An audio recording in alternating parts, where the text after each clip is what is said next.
Hola, buenas tardes a todos y a todas. Agradecerles la presencia. Yo voy a hablar 2 minutos. Mi nombre es Marcelo Paz. Soy decano de la Escuela de Economía y Negocios. Hace un tiempo largo viene trabajando Jorge en la escuela, y en lo personal es un placer acompañarlo hoy en la presentación de su libro en la Universidad de San Martín. Ya lo ha hecho en la Universidad de La Plata y hoy, hace un ratito, tuvimos una reunión para contarnos un poco acerca de la coyuntura con los decanos de toda la institución. Y lo que logramos con el paso del tiempo es la claridad en cada uno de los accionarios que tiene Jorge desde el punto de vista académico y en su vida. Yo el otro día voy a mezclar algunas cosas porque siempre me critican que no preparo, y hoy tampoco preparé nada, como de costumbre. Hace unos días cumplí años y cuando hablé de...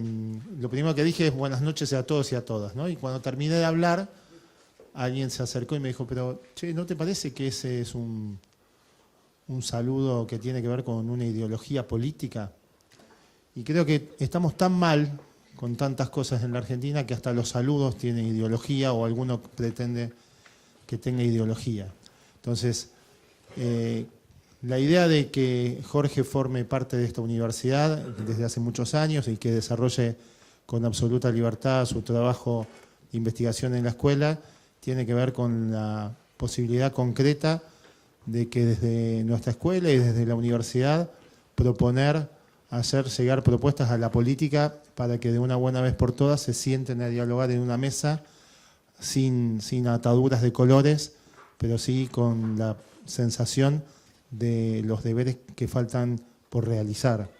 Y por eso, recién llegó Matías Culfas también, es parte del esquema que nosotros tenemos, que creemos que la universidad tiene que estar al servicio de la comunidad y que ponga la mesa para discutir de los temas que la política no se anima a discutir. Así que, nada, agradecerle de nuevo a Jorge, a los invitados. Con algunos nos conocemos de hace más de 25 años, sí, 30 años cuando éramos jóvenes, y nos volvemos a reencontrar en cada una de las cosas que uno viene desarrollando. Y también agradecerle a parte de su equipo que hoy está presente. Así que nada más que eso. De nuevo, espero que tengamos una linda charla, que podamos sacarle el jugo como lo hicimos hace un rato. Astrid. Muchísimas gracias, Marcelo. Te agradezco muchísimo la cálida bienvenida. Un agradecimiento muy especial a Lucía Vincent, secretaria de Investigación de la Universidad, culpable de todo lo bueno que va a pasar de la escuela. Bueno, culpable de todo lo bueno que va a pasar hoy y, por supuesto, inocente de cualquier macana que podamos cometer. Por supuesto, le agradezco a Jorge la posibilidad, la confianza, el honor de acompañarlo en la presentación de su libro, y es un placer para mí estar con Andrés Borenstein hoy acá.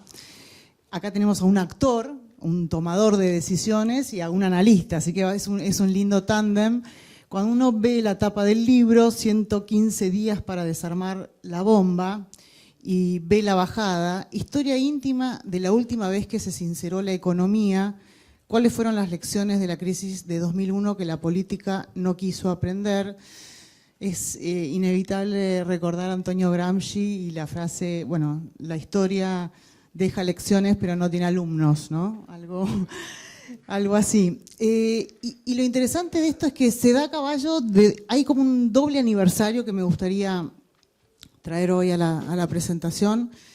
Remes escribe este libro 20 años después de haber estado en el 5º piso, reconstruyendo lo que fue su temporada en el 5º piso y, por supuesto, lo traumático, vertiginoso y caótico de esos días. Y esta presentación se da en el marco de un aniversario que es fundacional, que son los 40 años de recuperación de la democracia.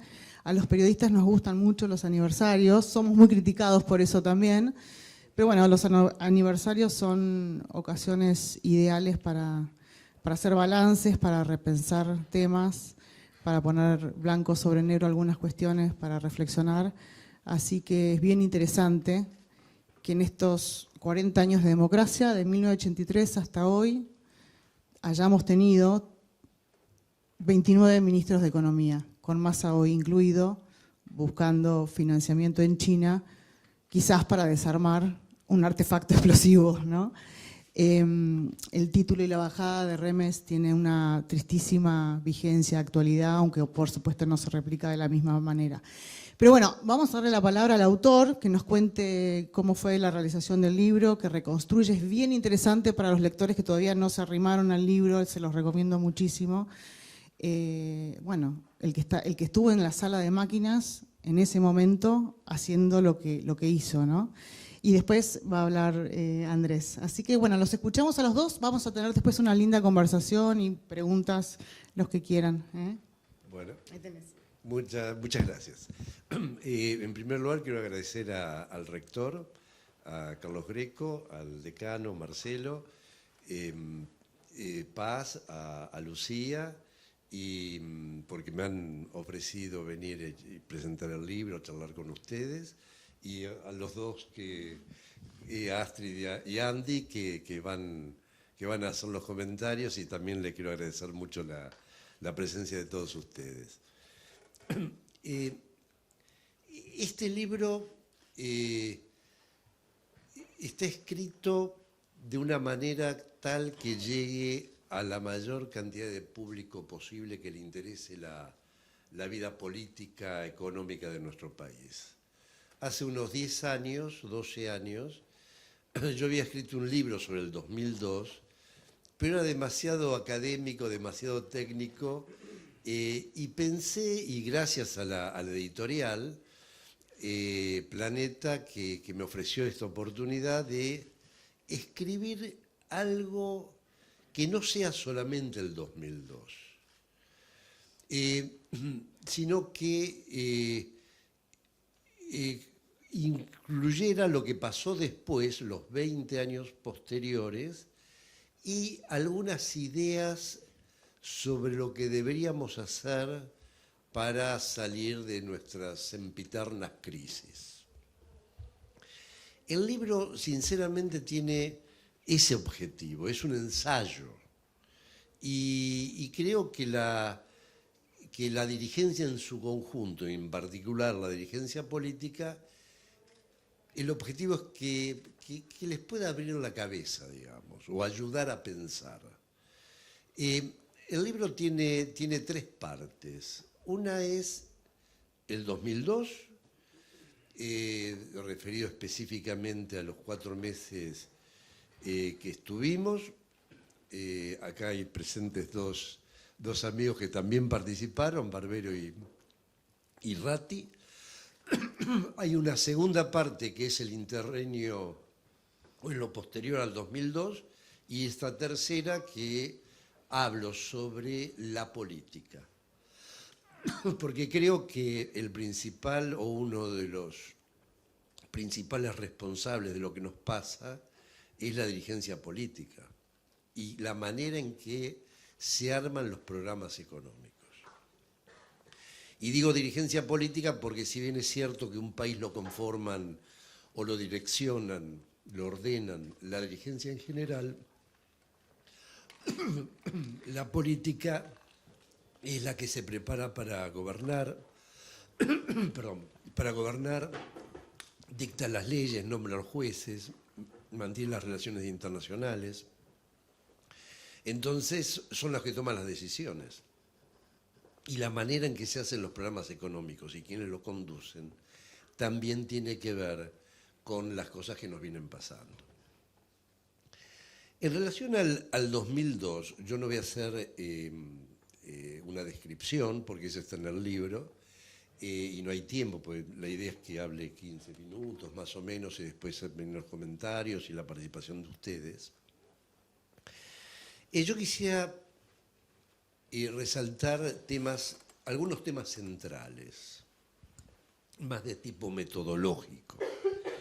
El primero es que para hacer política económica es necesario el apoyo político. Sin apoyo político es imposible implementar un programa económico. Cuando la política va para un lado y la economía para el otro, siempre fracasa la economía y después la política.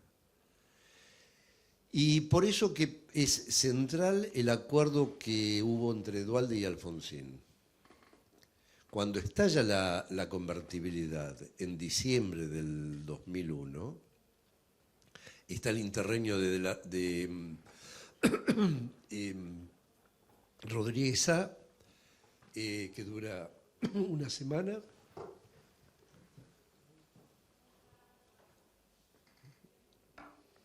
Y viene el día 30 de diciembre, perdón, 31 de diciembre, Duhalde y Alfonsín se estrechan la mano diciendo acordamos salir de la convertibilidad.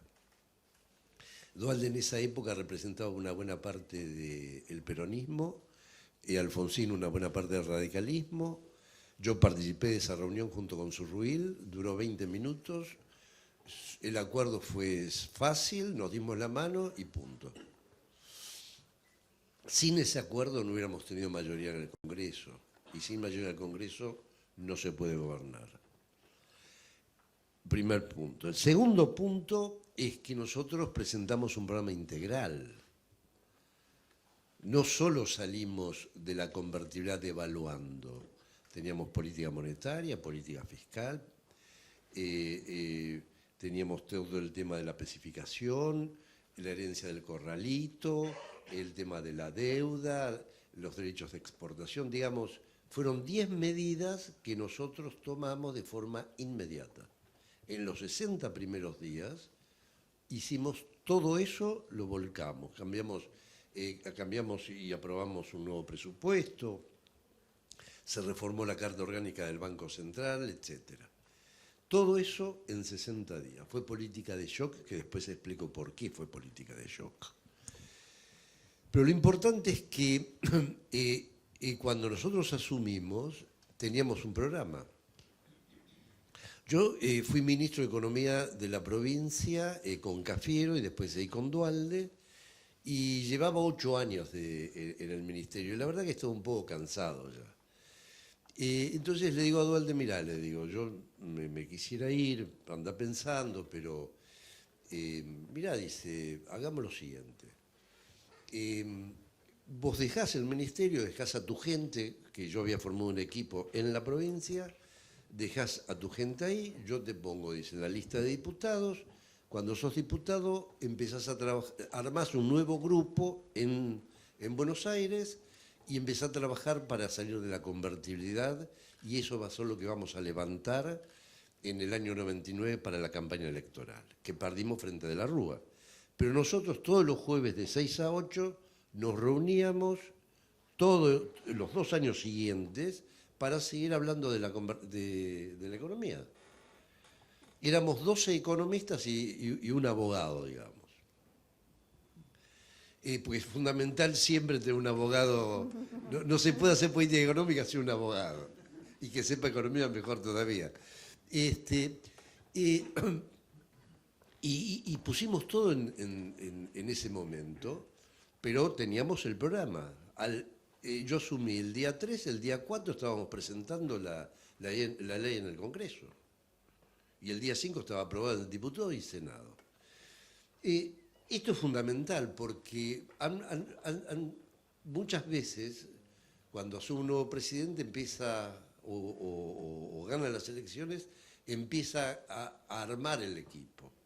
Y llegan con mucha ínfula diciendo que ahora todo va a cambiar porque llegué, etcétera, etcétera, y terminan haciendo más o menos lo mismo que se decía antes.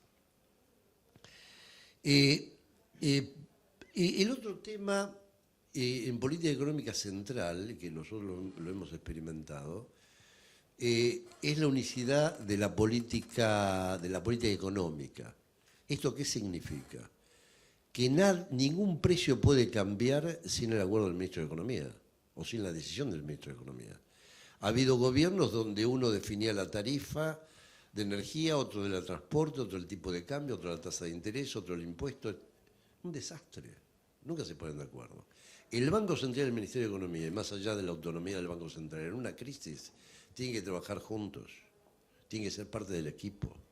Y de hecho el Banco Central, en nuestra época, participaba en las reuniones de gabinete, presidente o vice. Y así tiene que ser.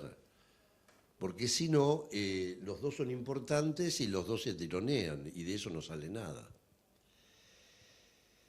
¿Por qué una política de shock?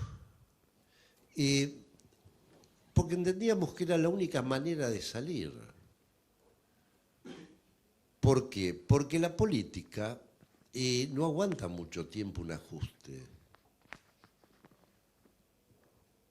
Y prueba está que después del segundo mes que la cosa se empezaba a encarrilar, ya venían los legisladores y venían los gobernadores a decirme, Jorge dice, yo te apoyé, ahora vos dame, y pasaron la lista de pedidos a los 2 meses. Cuando uno hace una política de shock, toda vez que tiene un programa integral, la política queda de alguna manera supeditado a eso. En cambio, una política gradual necesita un acuerdo permanente y durante un tiempo muy largo, porque los resultados en las políticas graduales también son graduales. Y la política de shock permite, según cómo se haga, que rápidamente la cosa pueda cambiar. El gradualismo en Argentina, que tiene su ventaja, porque el gradualismo permite un reacomodamiento de los sectores y de las variables con más tiempo que con un shock. Pero la realidad era esa. ¿Qué otra cosa se podría haber hecho? Hacerlo una salida gradual. Era imposible. Claro, el shock es un ajuste, el gradualismo también es un ajuste. Yo sé que la palabra ajuste políticamente es mala palabra, porque el ajustador es el malo. Para mí, el malo es el desajustador. Es exactamente lo contrario. Porque si la economía está desajustada, porque tiene atraso cambiario, atraso tarifario, alta inflación, lo que fuere, eso es un brutal desajuste que percute negativamente en los más pobres. Entonces, el ajuste viene a enmendar eso.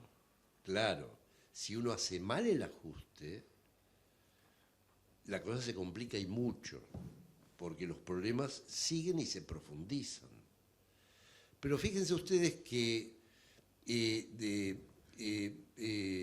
en los últimos 20 años hubo intentos de ajustes y todos fueron parciales o salieron mal. Por supuesto que cuando uno diseña una política económica también tiene que tener en mente que puede haber imponderables, y de hecho nosotros lo tuvimos. La famosa frase de Duhalde que dijo, el que depositó dólares va a recibir dólares, eso fue un problema, porque no estaban los dólares. Y lo que hizo la Corte, lo que hicieron diputados y senadores de hacerle un juicio a toda la Corte, eso también fue un problema porque abrió el corralito. Los dos temas importantes, no importantes, sino que más ha discutido la sociedad fue precisamente el corralito y la especificación. Y en los dos hubo imponderables, pero había que hacerlo. ¿Qué hubiera pasado si nosotros hubiéramos liberado el corralito? Lo que hubiera pasado es que todos los depositantes, con razón, hubieran ido a reclamar al banco sus depósitos. El banco le hubiera devuelto los depósitos a los 4 o 5 primeros y el resto le hubiera dicho, no, no tenemos los dólares. Porque efectivamente no había dólares. ¿Qué hubiera hecho el Banco Central? Cerrar el banco. ¿Cuándo hubiera cobrado el ahorrista? Nunca. Y con la especificación teníamos dos alternativas. Una era dejar todo como está. Entonces las deudas se triplican. De las familias que tenían préstamos por la vivienda o por el auto, se han triplicado. Y las empresas también. ¿De qué crisis se puede salir con una deuda triplicada? Imposible. Había que especificar. como hizo Roosevelt en Estados Unidos, que dolarizó, pues tenían patrón oro, nosotros teníamos patrón dólar y especificamos. Pero lo cierto es que nosotros hicimos política de shock y obviamente, como la economía estaba muy desajustada, la ajustamos. Y los resultados fueron, nosotros digamos, fue difícil, toda crisis tiene costo, porque las crisis se reparten pérdidas, no se reparten ganancias, por eso está en crisis. Pero en marzo-abril la economía empezó a crecer. A fin de año, diciembre del 2002, ya era superior a diciembre del 2001. Rápidamente empezó a crecer. Y crecíamos al 8% cuando el presidente Kirchner asume.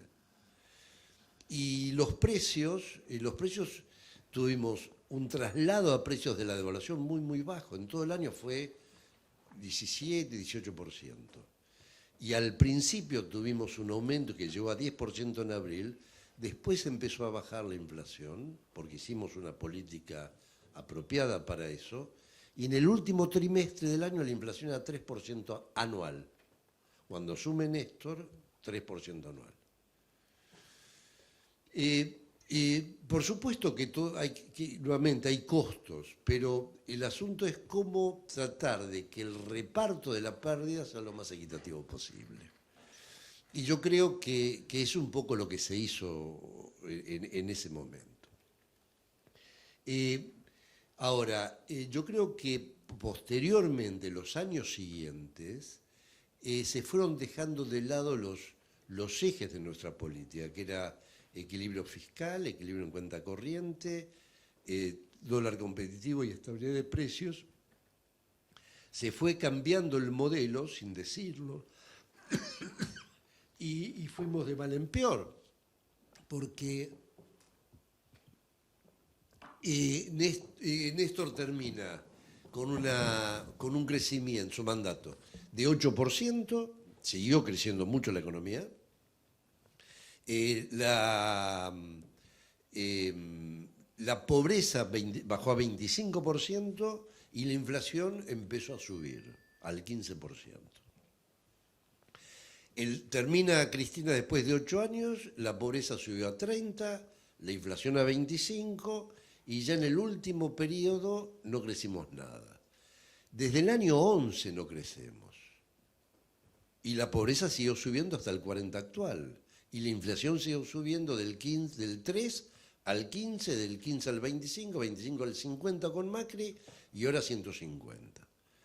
Entonces yo creo que esto tiene que llamar una reflexión de que si uno no hace o no lleva adelante un programa atacando los problemas, sino que dejando que vayan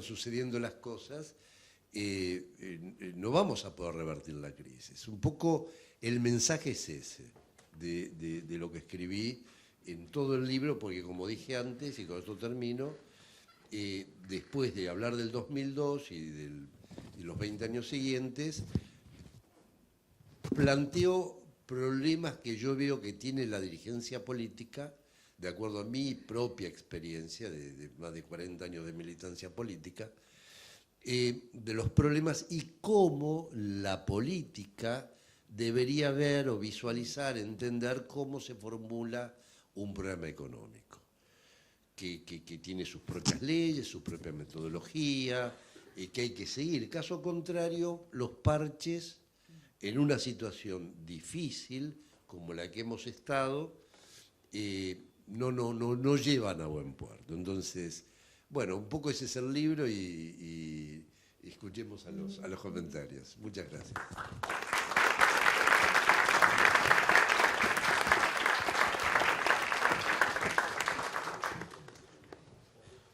Bueno, buenas tardes a todos. Es un gran placer estar aquí. Muchas gracias a Lucía, a Marcelo por la invitación.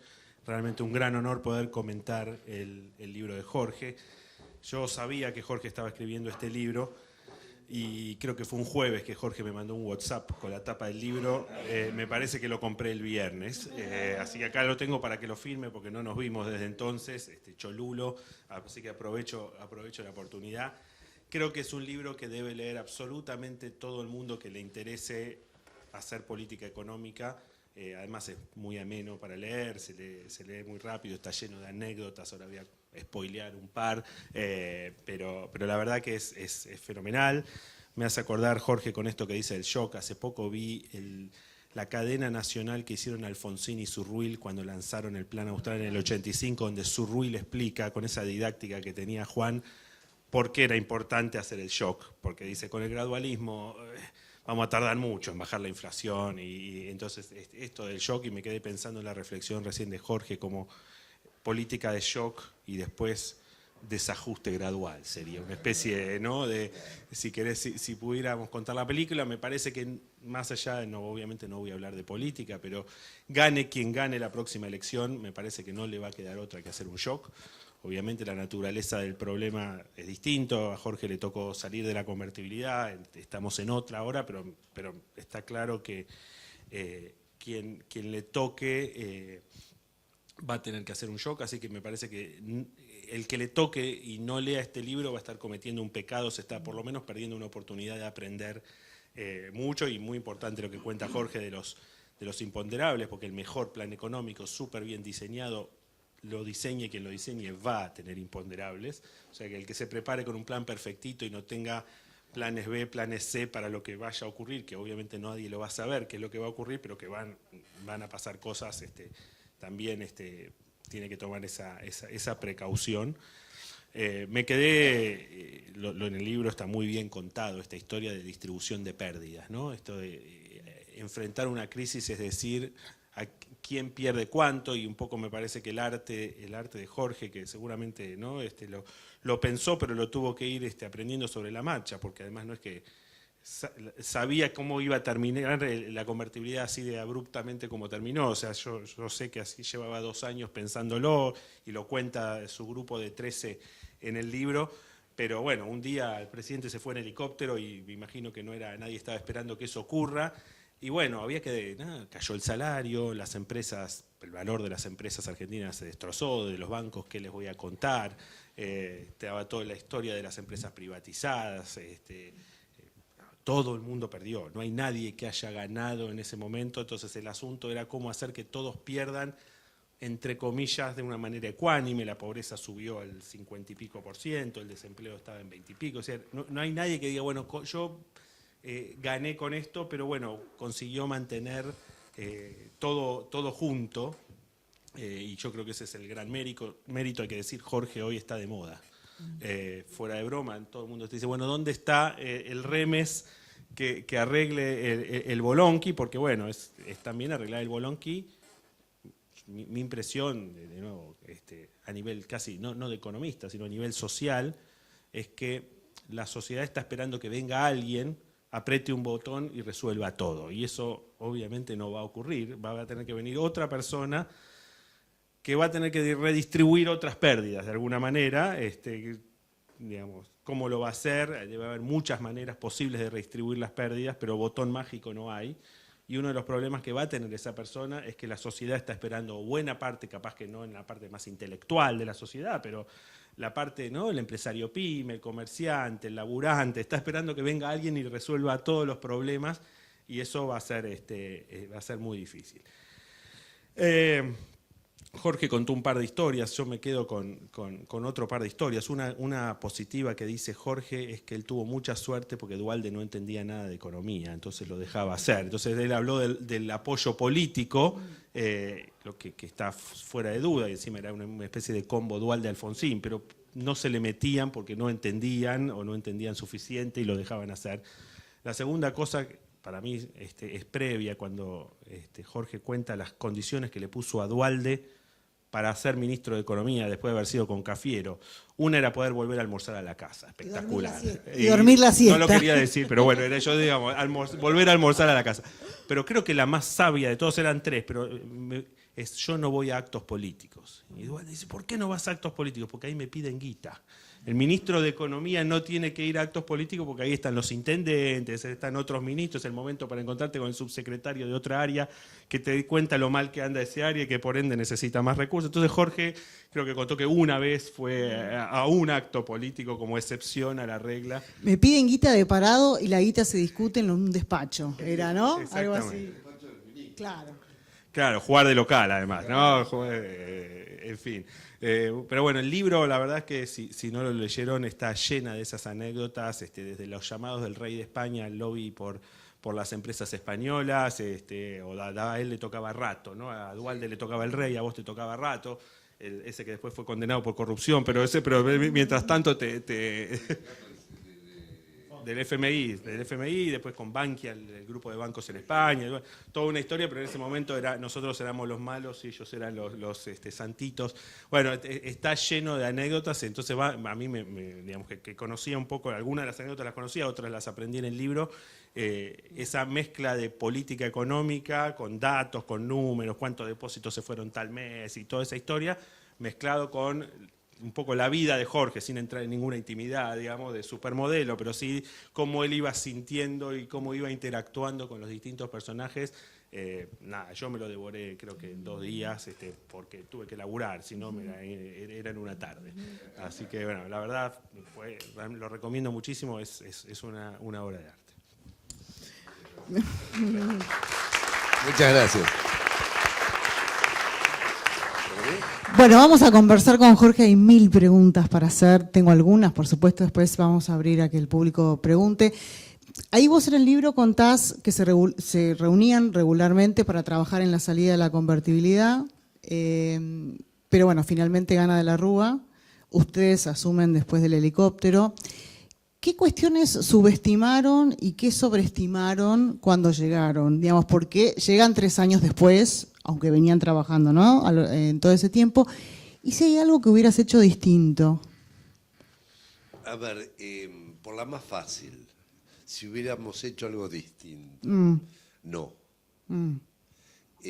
Más allá de los 2 problemas que habíamos comentado, que sí nos perjudicaron, que fue lo de la frase de Duhalde y la decisión de la Corte. Y sobre esto quiero hacer un pequeño comentario.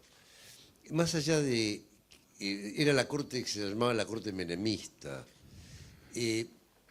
Hay momentos y momentos para hacer las cosas, y eso tiene que ver con la visión estratégica de cada uno y de qué es lo importante en ese momento y qué es lo secundario.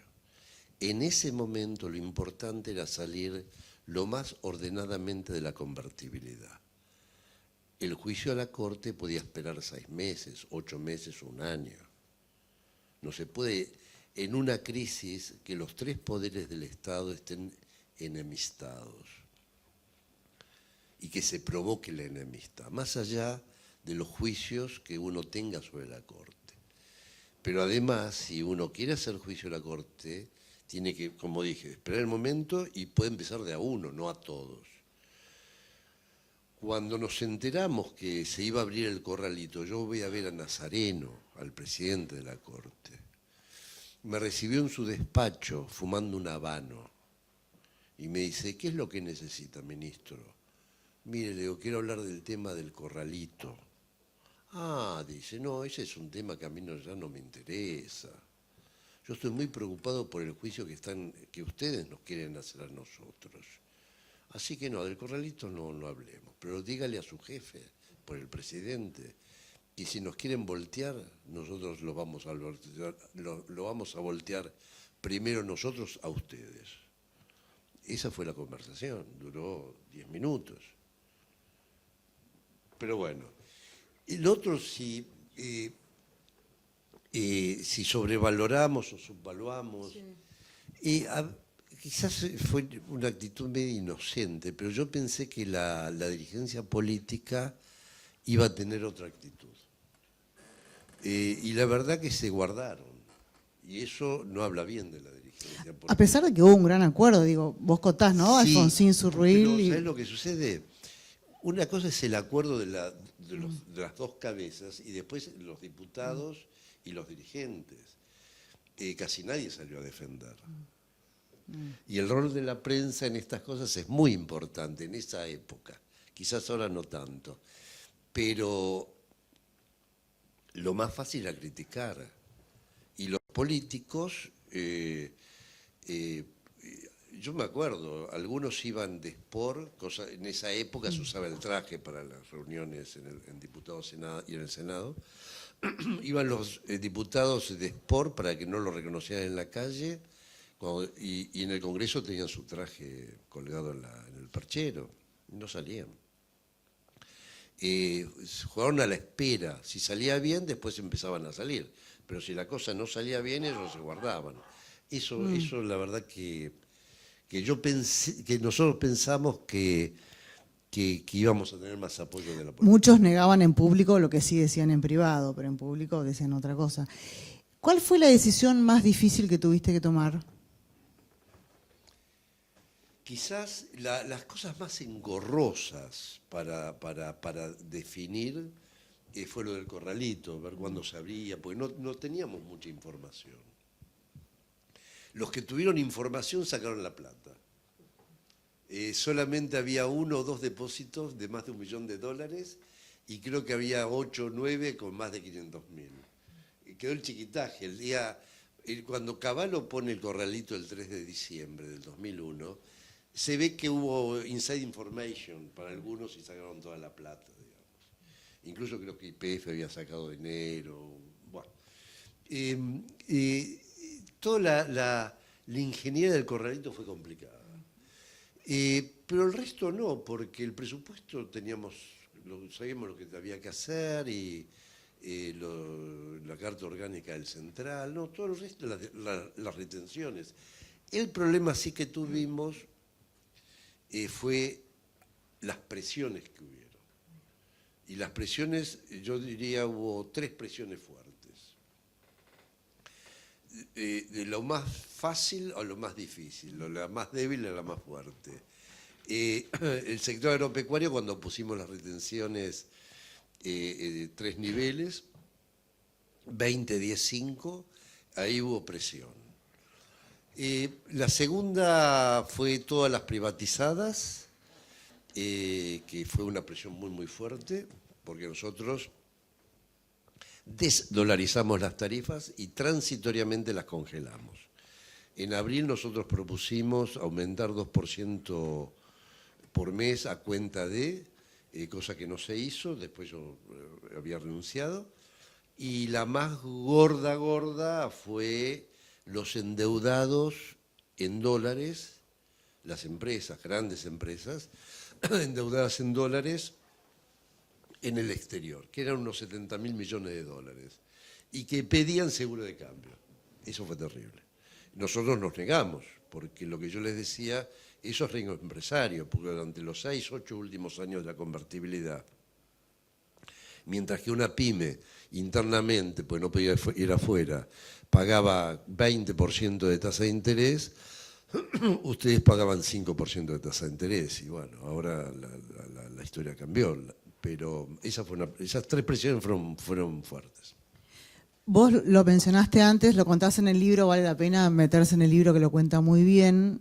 El momento en el que escuchás la frase de Duhalde, el que depositó dólares recibirá dólares.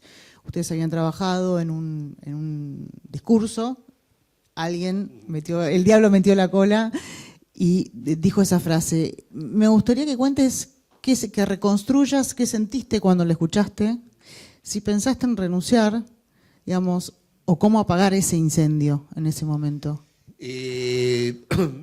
No, bueno, la tomamos para el diablo, porque nos rompió todo el esquema, y se lo dije a Duhalde, pero no pensé en renunciar. Y él a los 15, 20 días reconoció el error, pero ya estaba hecho, entonces eso dio origen a la especificación asimétrica, porque lo lógico, como había hecho Roosevelt en el 33 en Estados Unidos, era 1 a 1, todo 1 a 1, deudas y depósitos.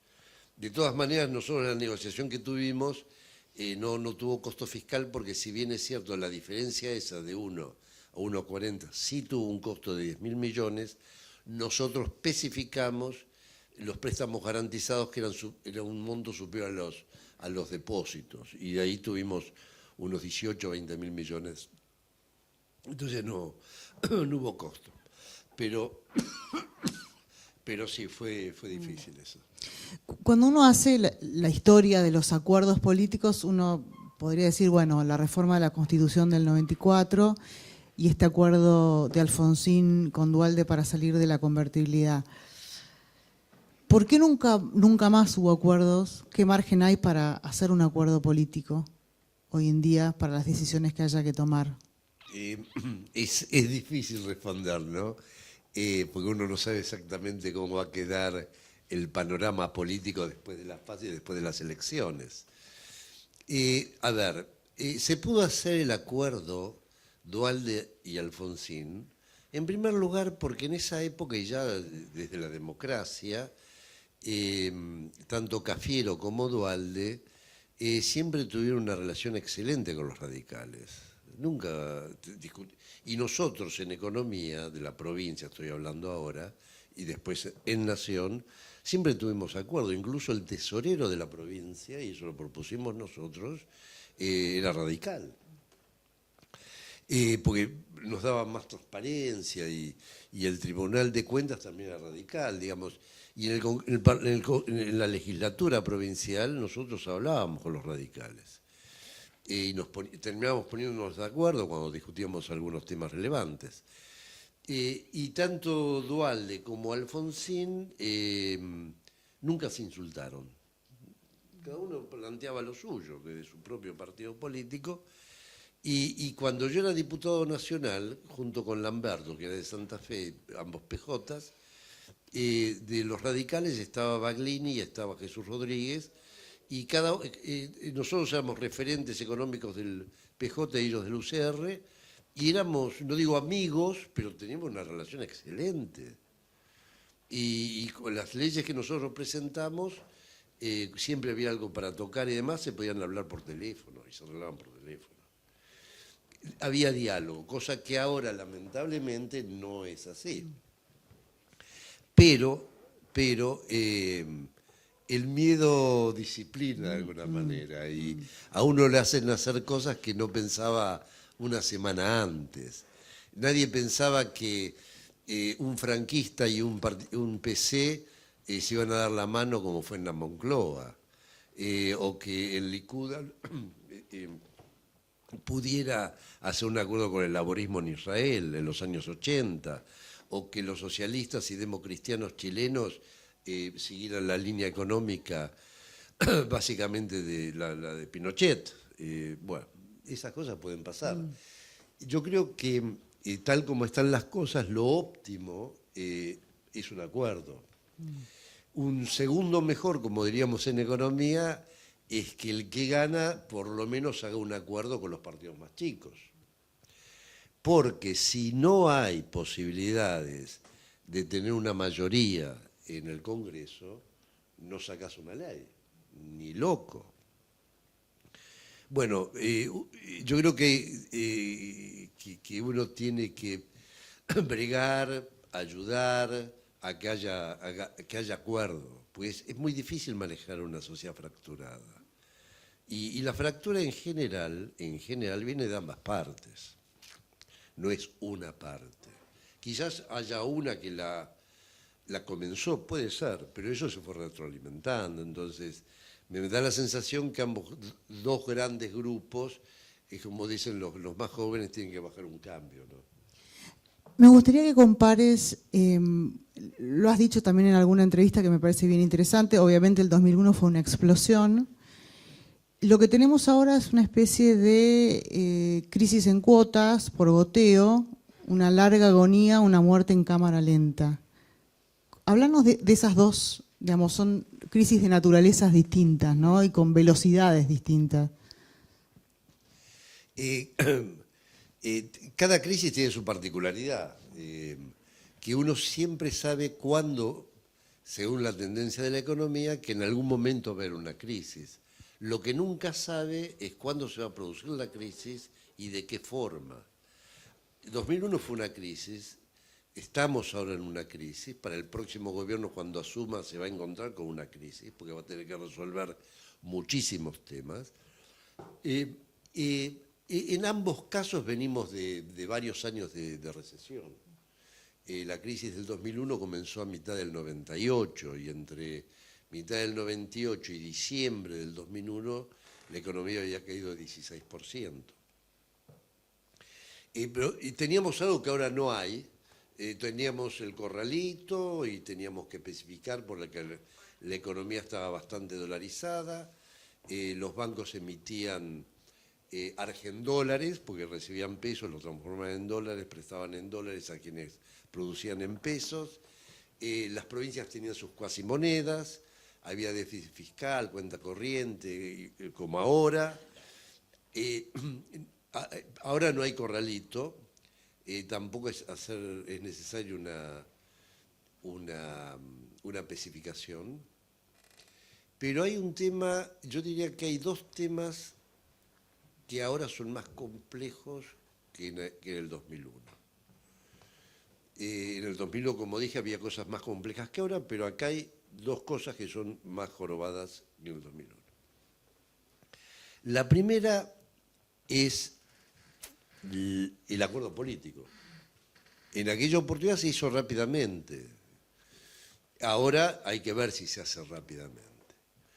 Lo segundo es que en aquella oportunidad tuvimos que cambiar un precio relativo que fue el dólar, que como no teníamos reservas tuvimos que liberarlo.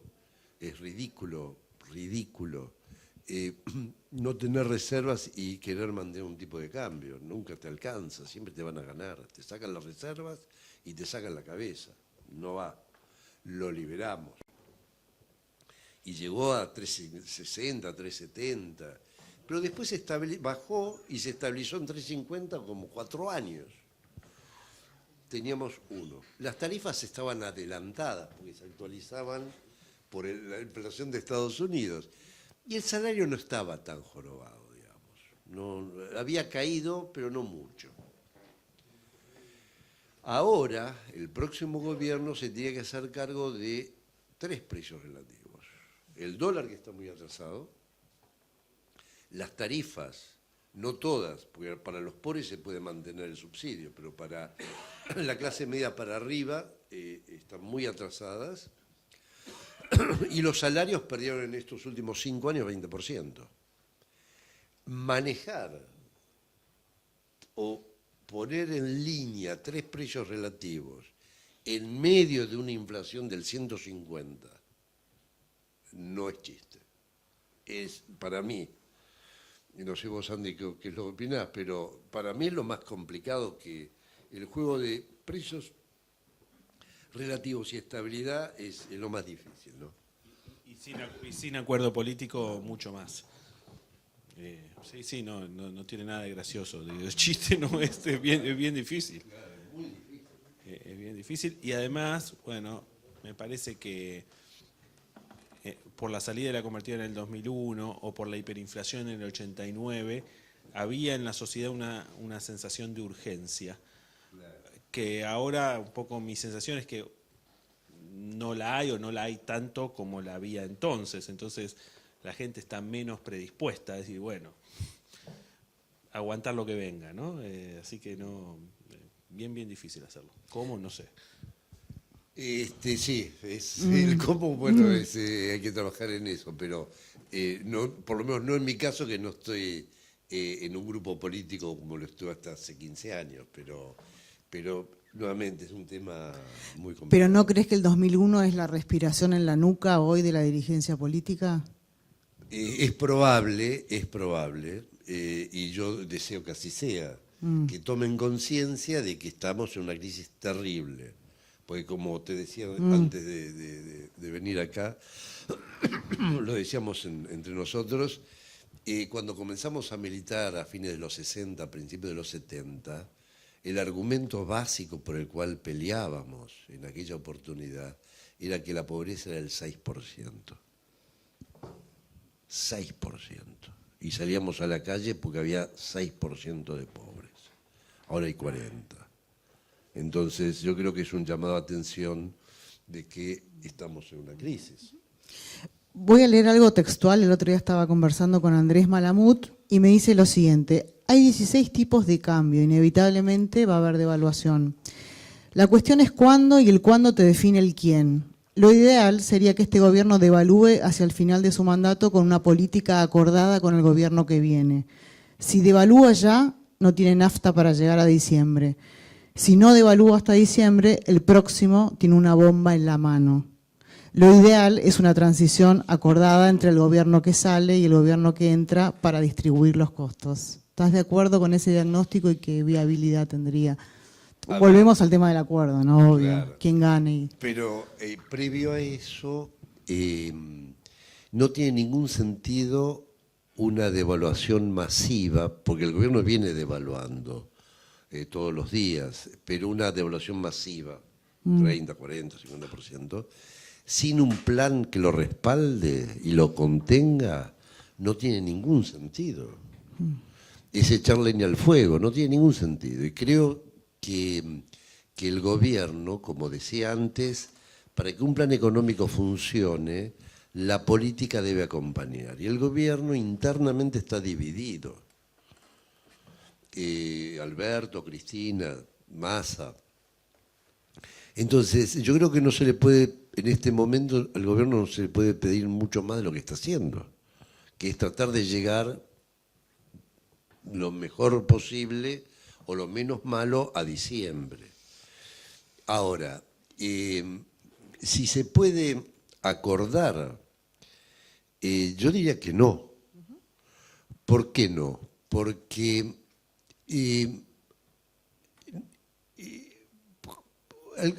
hasta que no estén las PASO o la elección general, ¿con quiénes se acuerda en el gobierno? ¿Con Massa, con el presidente? ¿Quién se lo pide? ¿Cómo se lo piden? Porque no hay una fuerza, no hay un gobierno que tenga un único direccionamiento y tampoco una fuerza grande opositora que tenga un solo direccionamiento.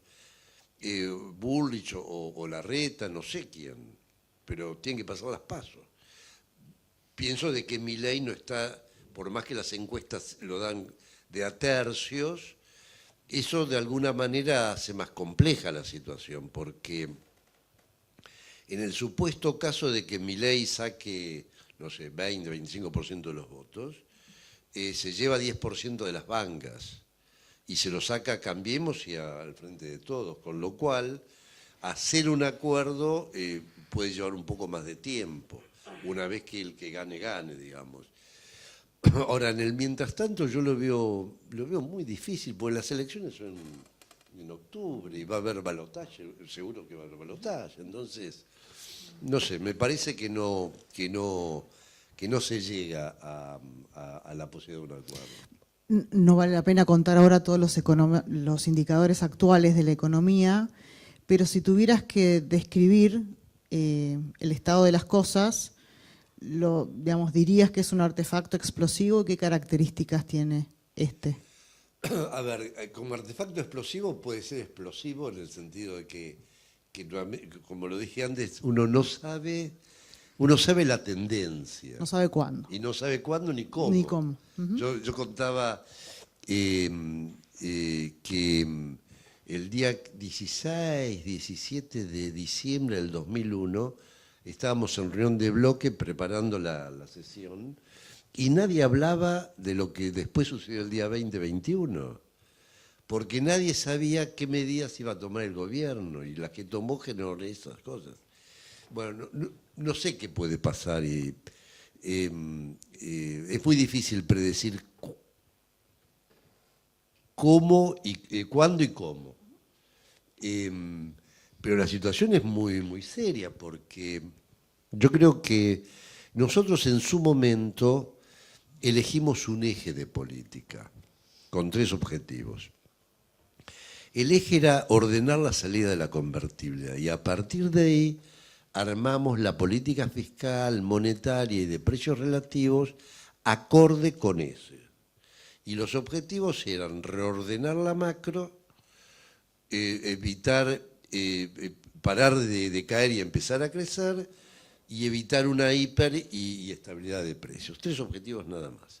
Porque el acuerdo era para eso, era salir de la convertibilidad, no para hacer reformas estructurales u otra cosa, no. Y uno tiene que ser respetuoso de los acuerdos.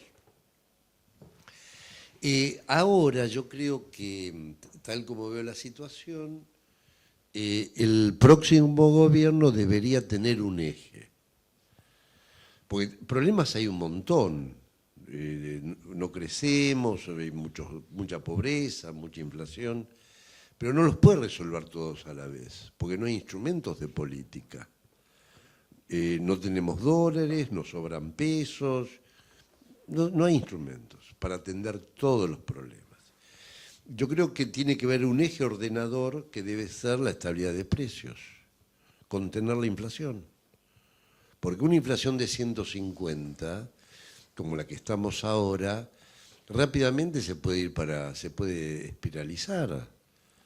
Y eso genera mayor pobreza y menos crecimiento porque nadie va a invertir en un país que tiene una inflación alta. ¿Qué es lo que pasó en Argentina? Argentina hace ya 10 años, 15 años, que tenemos una tasa de inversión del 16%, 17%. Y para crecer necesitaríamos una inversión del 23, 24%. E invertimos poco porque hay muy poco ahorro, 16% de ahorro. Buena parte del desahorro se lo lleva el Estado para financiar el déficit, pero digo, yo creo que habría que tomar como eje la estabilidad y armar una estrategia de política económica alrededor de ese eje, de gran objetivo. Materia discutible, ¿no? Otros dirán, como algunos dicen, a mi modo de ver, medio extremo, hay que aprovechar las crisis como una oportunidad para hacer todos los cambios. No, en el Congreso no pasan todos los cambios. Los cambios pasan de a uno por vez. Además, la Argentina no pierde la oportunidad de perder la oportunidad, ¿no? Bueno, a ver, en estos 40 años de democracia renegociamos 3 veces la deuda, con quitas. Entonces, hoy día pedir un préstamo, el riesgo país son 2.400 puntos, lo cual significa que una tasa de interés del 25, 26%, 30%, es imposible. Yo le quiero hacer una pregunta a Andy antes de darle, obviamente, el micrófono a todos los que quieran preguntar. Y es, sin spoilar demasiado, ¿qué descubriste, de qué te enteraste en el libro que no sabías? ¿Y en qué medida la lectura del libro te modificó el análisis que hiciste en su momento y que haces ahora de ese momento? Mira, un montón de anécdotas que están en el libro que no conocía. Por ejemplo, la de el rey de España presionando a Duhalde y Rato haciendo lo propio con Jorge, fue una de ellas, pero hay un montón de anécdotas, por el día a día de las crisis son días de 34 horas, ¿no? De 24 horas, y en 115 días, si ves todo lo que pasó en 115 días, hay ministros que en 115 días pueden escribir 3 páginas a lo mejor, ¿no? Así que un montón de cosas. ¿Cuál era la otra pregunta? No, y si la lectura del libro te modificó el análisis que vos hiciste en su momento y ahora tenés otra mirada de las cosas. Mira, creo que no, pero voy a decir porque hice trampa. La verdad es que conversé en el último año y medio muchas veces con Jorge. Entonces, porque mis fuentes me dicen que hay un libro entre manos. En coautoría con alguien. Hay uno y esto es una fuente. Claro. Digamos, pero la verdad es que conversé mucho el último año y medio con Jorge y obviamente nada, lo molí a preguntas, así que durante ese año y medio aprendí un montón durante ese año y medio, entonces capaz que me sorprendió más las cosas que del día a día que no conocía, pero yo ya sabía.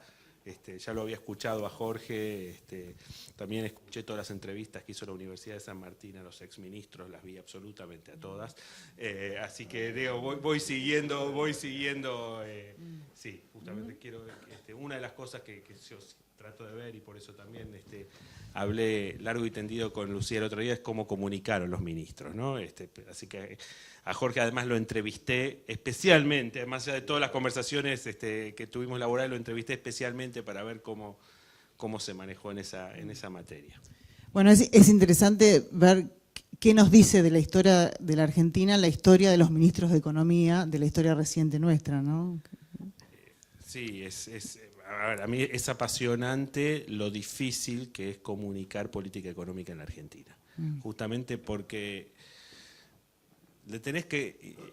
El que mejor lo pone esto es Tato Bores, que no tiene que ver conmigo, pero que es una fuente donde dice, viene el ministro de Economía y dice, escúcheme una cosa, tenemos que hacer un ajuste y cuando pase el ajuste usted va a estar fenómeno. Llevamos, ¿cuántos fueron? 29 de la democracia, pero Tato te contaba los de periodos anteriores, dictaduras, democracias anteriores. O sea que llevamos quizás 50 ministros que te dicen, quédese tranquilo que cuando termine el ajuste usted va a estar bien. Y la gente ya no lo cree. Por muy bueno que sea el ministro, por muy simpático, por muy bien que comunique, es un problemón.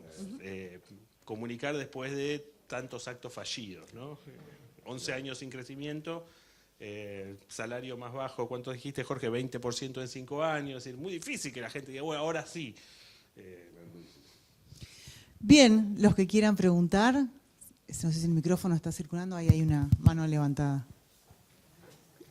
A mí me gustaría que amplíes la propuesta del hospital de empresas que pones en el libro, que me pareció anecdótico y realmente de terror. Y la segunda, la impresión, si no hay una falencia de las democracias en lo que es la redistribución, es decir, si las democracias no están fallando en algún lado, como gobiernos que permiten una mala redistribución de por sí dentro de la misma democracia que después lleva a otros tipos de problemas. Quisiera tu opinión en ese sentido. Muy bien, gracias. Lo del hospital de empresas fue una propuesta del FMI. La verdad que el FMI,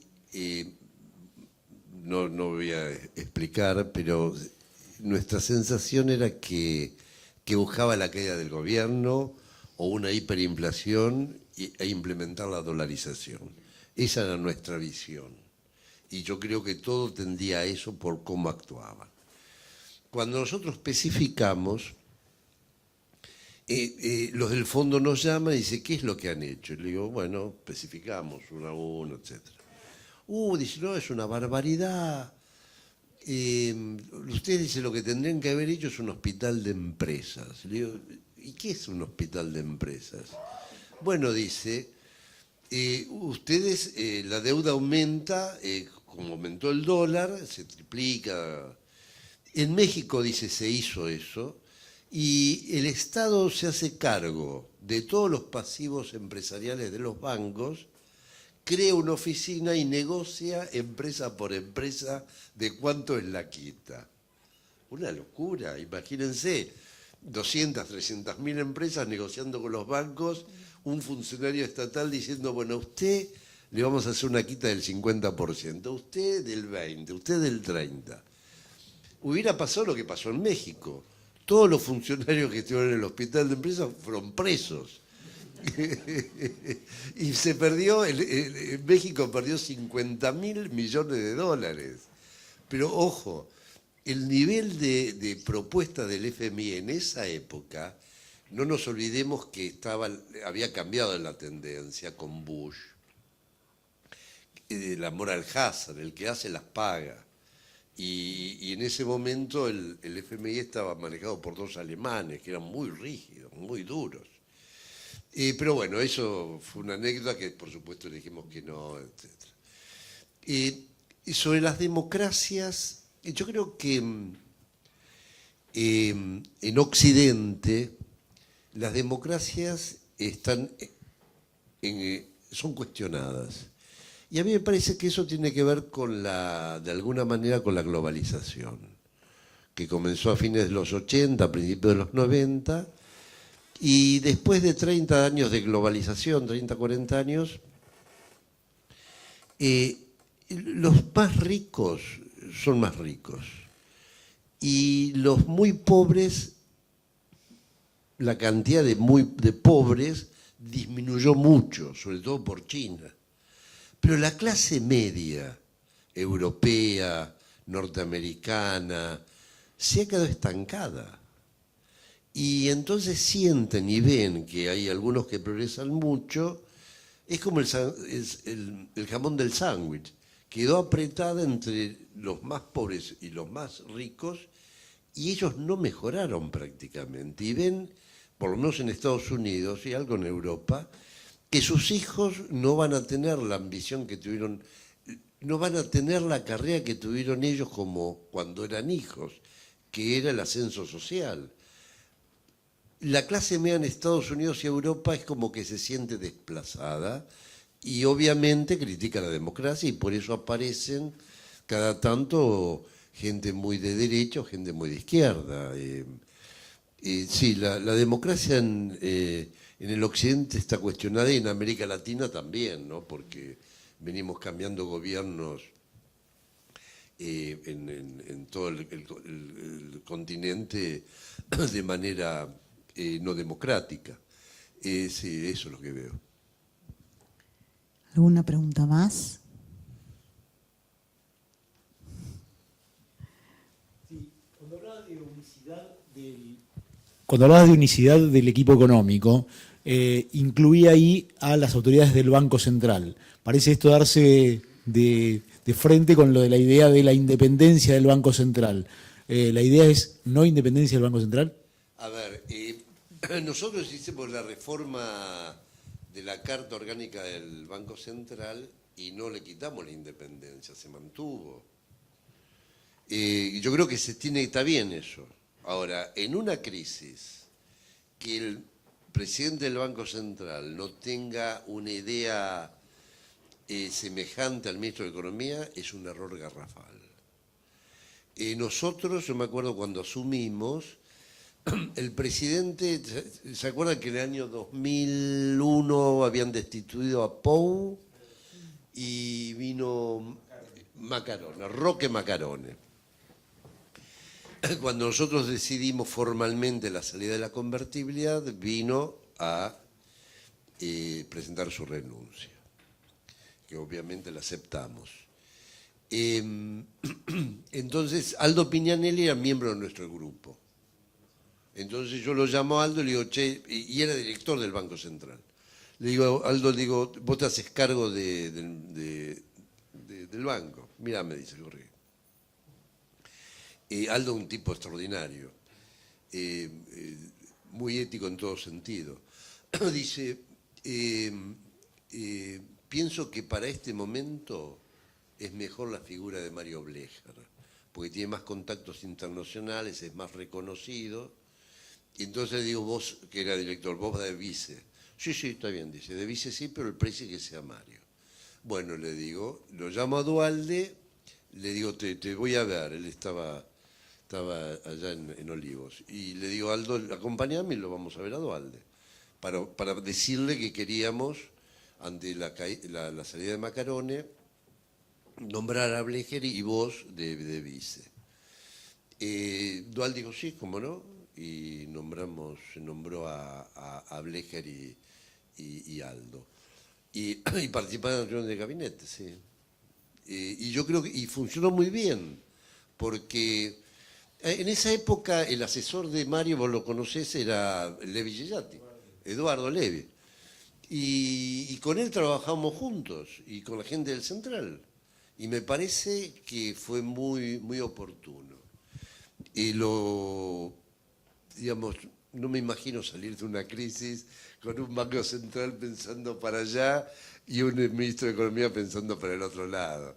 Hay momentos y momentos, y yo creo que esa cerrazón para decir tiene que ser, y que algunos lo muestran como bandera de combate o para las elecciones, hay que mantener la independencia del Central.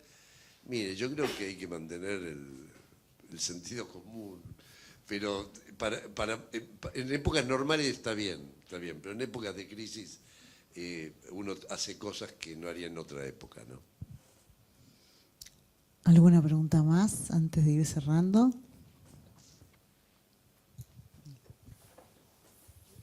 Muchas gracias. Pensando la cantidad de crisis, ¿no?, en la historia argentina, la profundidad, si hay alguna incidencia, ¿sí?, dentro de lo que es la economía pendular, ¿sí?, como denominador común de estas grandes crisis que tenemos en la historia, ¿no? No entendí bien, no entendí, la pregunta sería, si me puede repetir. Sí. La incidencia de la economía pendular, fundamentalmente entre dos polos ideológicos bien Sí, marcados. está claro, está ¿sí? claro, está claro. Si eso no es el denominador común de las grandes crisis. Sí, a ver, un problema no resuelto nuestro de hace muchas décadas es que nunca pudimos resolver si va primero el equilibrio social o el equilibrio económico, que es el tema distributivo en el fondo. Y unos dicen primero lo social, otros dicen primero lo económico. En general todos los países de alguna manera y a su manera lo resolvieron y nosotros no lo hemos resuelto. De alguna forma la definición del tipo de cambio tiene que ver con esa pendularidad. Pero está claro que por los polos no podemos ir, que la pendularidad juega en contra, absolutamente. Uno puede tener una inclinación un poco más para un lado o un poquito para el otro, pero no en extremo de 180 grados, ¿no? Eso hace mucho daño. Eso está bien para un medio intelectual donde discuta precisamente los opuestos para sacar alguna conclusión, pero en política los que acceden al poder tienen que tener una cosa intermedia que permita gobernar para todos, ¿no? La última antes de despedirnos. El mundo necesita energía, necesita alimentos y la distancia geográfica, que siempre fue, digamos, un déficit, en este caso con un posible evento nuclear, es algo bien interesante estar lejos. ¿Hay una oportunidad para la Argentina si podemos tomarla? Sí, desde el punto de vista del mundo, de las demandas del mundo, Argentina tiene una oportunidad enorme, porque en última instancia nosotros exportamos mucho del campo, ahora está aumentando minería y próximamente la parte gasífera, pero somos muy chiquitos en el mundo. Entonces, es una gran oportunidad y es cierto lo que tú dices de que se necesita energía, se necesita litio, se necesita alimentos y Argentina los produce. El asunto es tener una estrategia que sea duradera y que permita hacer inversiones, pues son todas inversiones de largo plazo. Y cuando la economía es muy errática y muy cambiante, nadie hace inversiones de largo plazo. Entonces, yo creo que sí, que si uno ordena la organización de la economía y le da estabilidad, claramente tenemos una oportunidad espectacular, ¿no? Porque todo eso lo tenemos y lo sabemos producir. Gracias, Jorge y Andrés, y a todos. No, gracias Muchas a ustedes. gracias. Muchas gracias. Muchas gracias.